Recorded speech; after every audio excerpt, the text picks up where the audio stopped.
aplicação tutorial do curso de História da UFCG. Hoje contamos com a ilustre presença da professora doutora Regina Horta Duarte, pesquisadora de CNPq e professora titular da Universidade Federal de Minas Gerais. A professora Regina possui graduação em História pela Universidade Federal de Minas Gerais, mestrado e doutorado em História pela Universidade Estadual de Campinas e atualmente, como já falei, atua na UFMG como professora titular e tem experiências nas áreas de História do Brasil, Brasil em especial Império e República, História e Natureza e História da Biologia na Primeira República, com uma vasta experiência em História Ambiental. Boa tarde, professora, é uma satisfação tê-la conosco. É minha também. Já deixar algum complemento inicial? Não, eu fico muito honrada de participar dessa atividade do PET da Universidade de Campina Grande e espero poder contribuir com a iniciativa tão bacana de vocês. Como já falamos, a senhora tem uma vasta experiência em História Ambiental.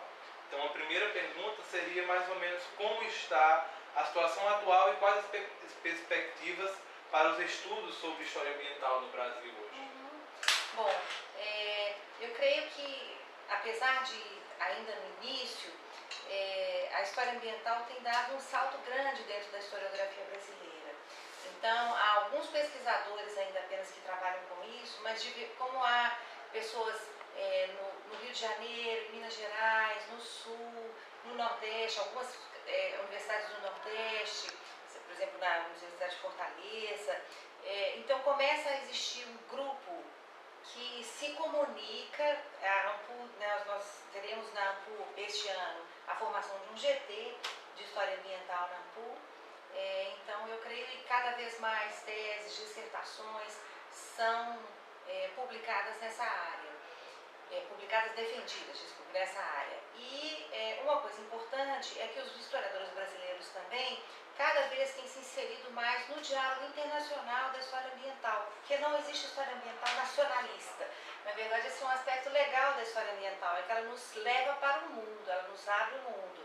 Então, existe uma sociedade latino-americana e caribenha de história ambiental, que nós todos participamos dela, nós estamos ligados, participamos dos eventos nos Estados Unidos, participamos dos eventos das sociedades europeias. Então, há uma boa inserção dos historiadores que trabalham hoje com história ambiental no Brasil, também numa comunidade científica internacional. Eu acho que o momento é de otimismo. Como a senhora falou, esse diálogo internacional, dando uma historiada no seu vasto currículo, a gente percebeu que a senhora é membro da junta diretiva da SOUCH, que é a Sociedade Latino-Americana e Caribenha de História Ambiental. Aí, nesse sentido, a gente pensou uma pergunta onde a senhora pudesse responder um pouco sobre quais os objetivos dessa instituição, qual a sua atuação no momento no Brasil e até na própria América Latina.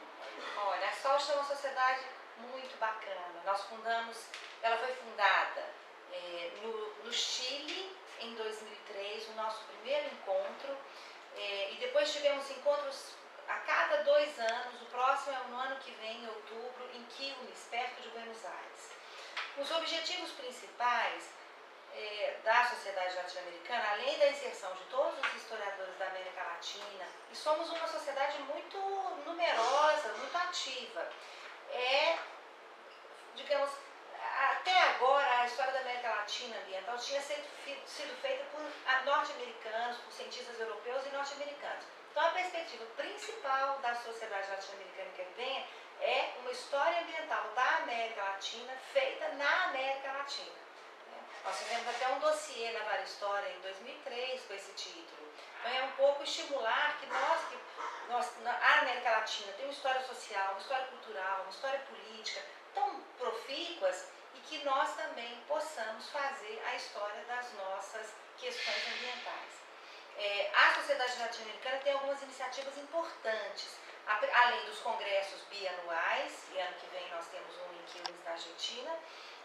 Existe também uma revista que é a História Ambiental Latino-Americana e Caribenha. Se vocês colocarem ALAC com H, HALAC, H-A-L-A-C.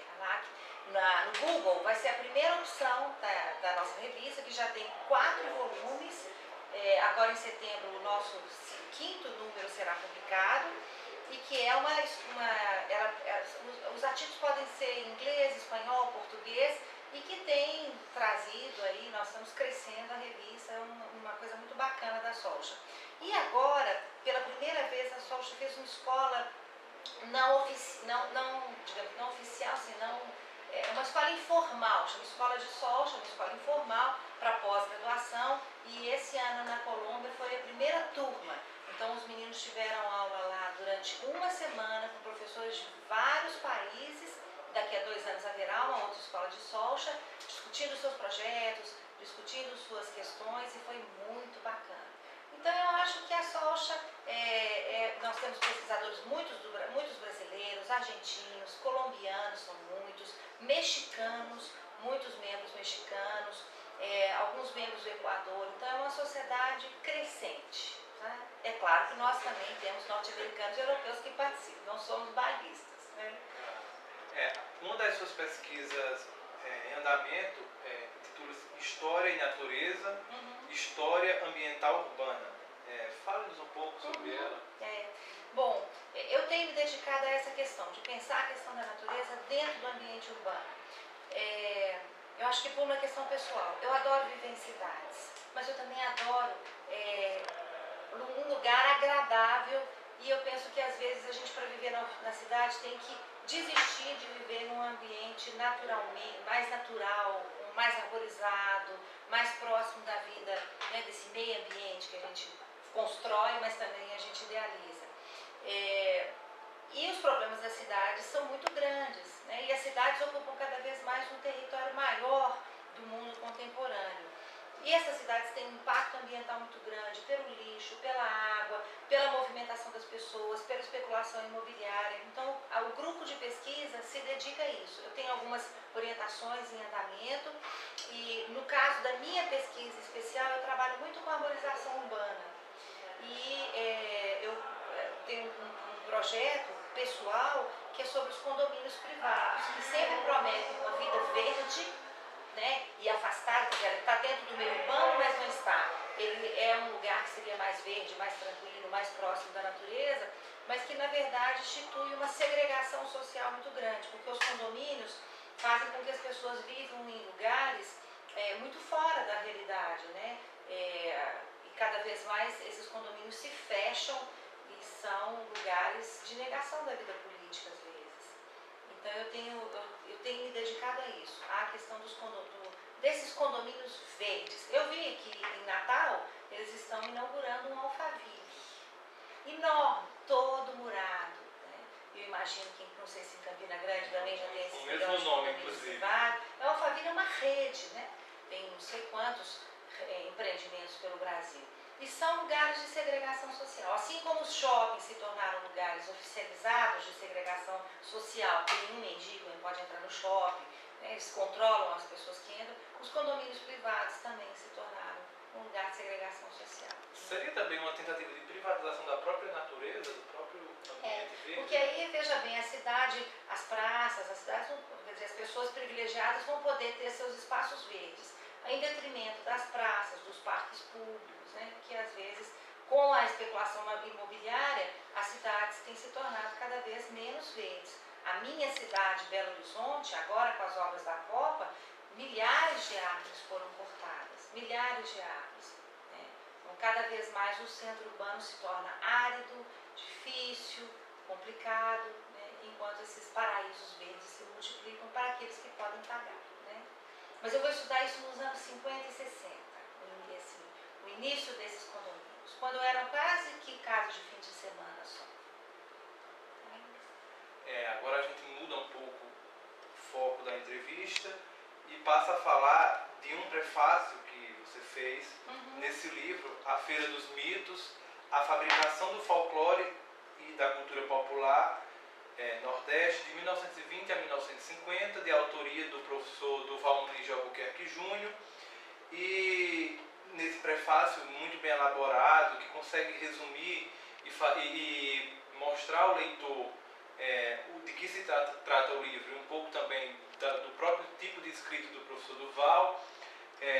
Lendo o prefácio, eu separei 2 pontos que eu gostaria de lhe pedir que se aprofundasse mais. O primeiro é o título do próprio prefácio, onde você chama a obra, né, parece que a obra do Durval, a escrita do Durval seria uma história para o presente. Como...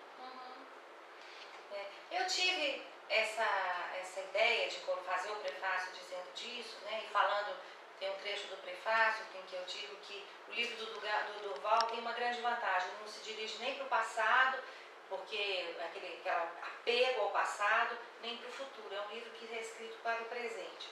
E, na verdade, a ideia veio do próprio livro do Durval, A Invenção do Nordeste. Em Invenção do Nordeste, que eu leio muito com meus alunos, discuto muito com meus alunos, o próprio Durval nos mostra como que, ao construir as imagens sobre os Nordestes, alguns autores pecaram por se apegar demais ao passado. Então, é o saudosismo, o desejo de retorno ao passado, que os impedia, na verdade, de ter uma atitude muito transformadora em relação ao presente que eles viviam. E que até outras correntes viviam para falar sobre o Nordeste, para lutar sobre o Nordeste, para configurar o Nordeste, ficavam apegadas apenas ao futuro. E uma perspectiva, né, o presente escravizado em relação ao futuro. E que essas duas perspectivas, a despeito de todos os méritos dos autores, dos pensadores, dos intelectuais que pensaram, que construíram a ideia de Nordeste, elas escravizavam as pessoas ao passado e ao futuro, e elas faziam com que houvesse a perda do presente. E o presente é a única coisa que a gente tem, né? Porque o passado já acabou e o futuro ninguém sabe se a gente estará lá. Então eu aprendi isso com o próprio Durval, na verdade, em Invenção do Nordeste.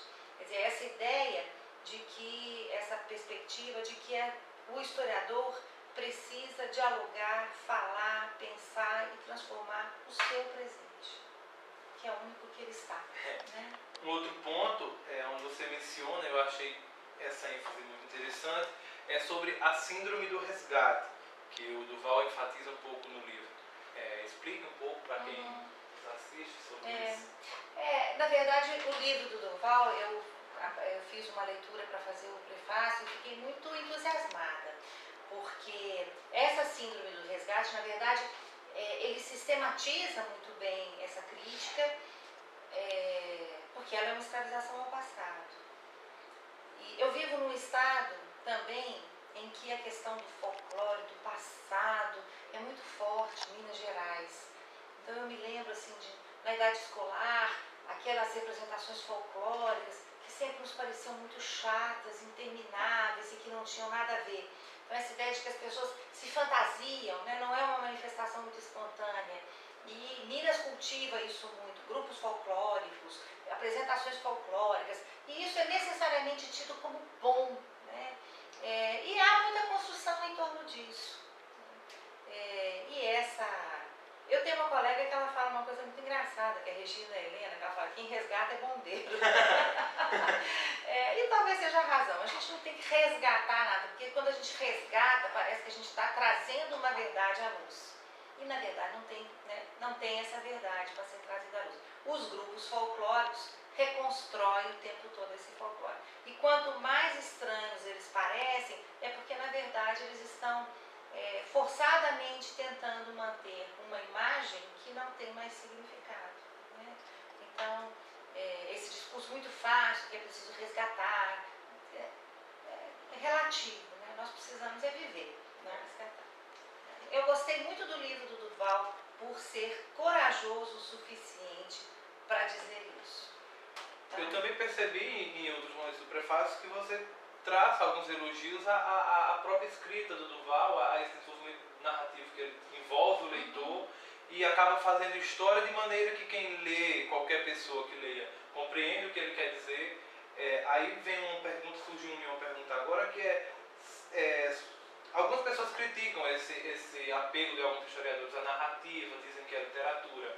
Como a professora vê um pouco essa relação da escrita do historiador, que alguns escrevem de uma forma tão seca, tão dura, que acaba não sendo palpável nem mesmo para os pares. Né? Olha, eu tenho uma admiração intelectual muito grande pelo Durval. Nós somos colegas de doutorado, eu sou uma leitora voraz da obra do Durval, a Acho que ele é um historiador corajoso e, sem dúvida, muito erudito e que escreve muito bem. E, na verdade, eu acho que se nós não formos... História não é literatura, mas se nós não formos capazes de conquistar nossos leitores, nós não seremos capazes de comunicar-nos, né? De que adiantam boas ideias? Eu escrevo isso às vezes nas provas do meu ano. Você tem boas ideias, mas você tem que aprender a escrever. E assim eu diria para mim própria, né? Para mim mesma, para todos os colegas, nós temos que saber escrever. Assim como na nossa vida de professores. A gente não tem que saber dar uma aula legal, né? Uma aula agradável, que os alunos se entusiasmem, que os alunos tenham prazer de assistir. E assim a leitura. Né? Ler sem prazer é muito ruim. Né? Não adianta uma escrita boa e superficial. Essa sim, eu acho que ela não vale a pena. A escrita apenas sedutora, né? Do tipo esses livros hoje de divulgação histórica, tipo 1808, que são muito agradáveis de ler, mas você vai ver o conteúdo, são conteúdos reacionários, conservadores, muito criticáveis historicamente. Mas quando se une o bom pensamento, a boa escrita, a boa comunicação, aí é uma beleza. E é isso que nós temos com o livro do Durval.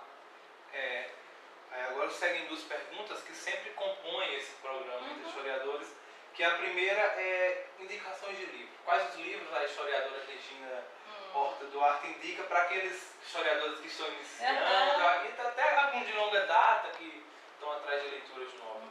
Pois eu, em vez de indicar um livro, eu vou indicar uma prática. Porque às vezes os alunos correm atrás da gente pedindo bibliografia. E na verdade é quase impossível fornecer bibliografia para as pessoas. Porque a bibliografia, por exemplo, livros são muitos, é muito difícil falar esse livro é o mais importante. Mas eu aconselharia aos ouvintes, né, aos alunos de mestrado, doutorado e graduação que vão me ouvir, uma coisa que eu aconselho aos meus alunos, que eu aconselho aos meus filhos também, que são universitários. A coisa mais importante atualmente para um aluno de graduação, mestrado ou doutorado aprender é manejar o portal CAPES. Tá? Aprender a mexer, aprender a procurar periódicos, aprender a lidar com periódicos, onde você tem informações boas, excelentes revistas, um investimento enorme do governo, são 80 milhões de anos, acho que não, 80 milhões, eu não sei quanto que é por ano que o governo federal gasta com periódicos CAPES, mas é muito, é um privilégio ter um periódicos CAPES. Então, o meu conselho é que vocês procurem as bibliotecas de vocês centrais e solicitem, sempre essas bibliotecas dão cursos para como manejar o periódico CAPES, as bibliotecárias estão aptas a fazer isso, aprendam a manejar o periódico CAPES, a procurar a bibliografia no periódico CAPES e vocês terão um mundo disponível de artigos em português, em inglês, em espanhol, para vocês fazerem suas pesquisas e completarem seu conhecimento. O meu conselho é periódicos CAPES, que a área de humanas usa tão pouco. Nós precisamos aprender a usar. De fato, é uma biblioteca vasta, muito rica. Quando você maneja um pouco, você vê que não é tão difícil, né? Você acessar a documentação. Para meninada é fácil, porque, veja bem, vocês acham tudo na internet. Então, para vocês é facílimo aprender. Num minuto vocês vão estar bamba no periódico. E o cadastro também é bem fácil, né? O governo E além disso, como vocês vão ter muitos artigos em inglês, vocês ficam estimulados a estudar inglês, a ler em outra língua, e vocês vão desenvolver essa capacidade linguística que é importantíssima, saber inglês. Então, assim, aquilo ali é um mundo que nós temos que explorar. É a minha dica. E agora, antes de finalizarmos, gostaríamos de ouvir alguma mensagem da professora. Eu até anotei aqui a minha mensagem, porque eu achei essa pergunta difícil. E a minha mensagem, para eu não esquecer da minha mensagem. A minha mensagem é o que pauta a minha própria carreira. Tá? Eu tenho 30 anos de profissão, somando aí o tempo que eu fiz a graduação, e eu creio que é muito importante que nós sejamos, vejam bem, o historiador é aquele que quer, o ensino da história, o estudo da história, é a possibilidade de que o conhecimento dos homens no tempo, das sociedades no tempo, possa transformar o nosso presente. Então eu creio que nós não podemos nos esquecer da ideia do nosso conhecimento ser um conhecimento transformador, e isso nos anima diante de tantas dificuldades que a nossa profissão apresenta, seja para quem se encaminha para a área de pesquisa, porque a competição é muito grande, seja para quem vai dar aula no ensino público, porque a sociedade não valoriza os professores atualmente e cada vez é mais difícil formar alunos para a rede pública, porque é uma carreira muito dura, muito áspera, que se enfrenta grandes dificuldades econômicas e muita violência também que os professores têm enfrentado. Então, acho que a única coisa que pode nos amenizar nesse momento, para tentarmos até conseguir eu vivo na esperança de que o ensino volte a ser valorizado e que os professores tenham uma dignidade reconhecida na nossa sociedade. Mas essa questão de sermos coerentes, trabalharmos com entusiasmo, trabalharmos com alegria, porque é muito difícil um professor, que joga todo mundo para baixo. Então nós temos que enfrentar isso com valentia, e com muita luta também. Minha segunda recomendação, digamos, ou minha segunda ideia, que eu me pauto por ela, é não dissociar ensino e pesquisa. Quem vai ser só professor não pode parar de pesquisar, quem vai pesquisar não pode deixar. Eu gosto muito de dar aula na graduação, e eu creio que era importante que todos nós tenhamos uma dedicação ao ensino médio fundamental e os professores universitários à graduação. E por último, nós vivemos num ambiente da universidade muito competitivo, em que nós somos levados às vezes a atuar pelo desejo de ser reconhecido com as verbas, com as bolsas, e isso é legítimo, que as pessoas queiram competir pelas bolsas, mas nós não podemos deixar de lado a honestidade. Eu creio que algumas pessoas estão se esquecendo de padrões éticos na hora de competir junto às agências de financiamento. Eu vejo isso muito, isso me preocupa muito. E eu creio que se nós deixarmos o conhecimento produzido é para transformar a sociedade. Então, o sentido da produção do conhecimento não pode ser a própria produção do conhecimento, mas tem que ser a transformação da sociedade. E nesse caso, nós estamos sendo levados por um oportunismo e algumas vezes até pela desonestidade. Isso me preocupa muito. Nós temos que ser honestos. Então ficamos por aqui, agradecemos à professora Regina, agradecemos também ao professor Durval e à Rosiane por terem proporcionado esse encontro com a professora Regina. Agradecemos também a coordenação e a AMPU Nacional, coordenação desse evento que é o 27º Simpósio de História, realizado aqui em Natal, que trouxe para o Nordeste muitos pesquisadores e professores, e entre eles a professora Regina. Agradecemos a Nayara, que fez a filmagem, Petiana Negressa, e vocês que estão nos assistindo, aconselhamos que assistam, além desse, outros vídeos que estão no nosso canal no YouTube. Então ficamos por aqui, esse foi mais um Entre Historiadores. Obrigado a todos.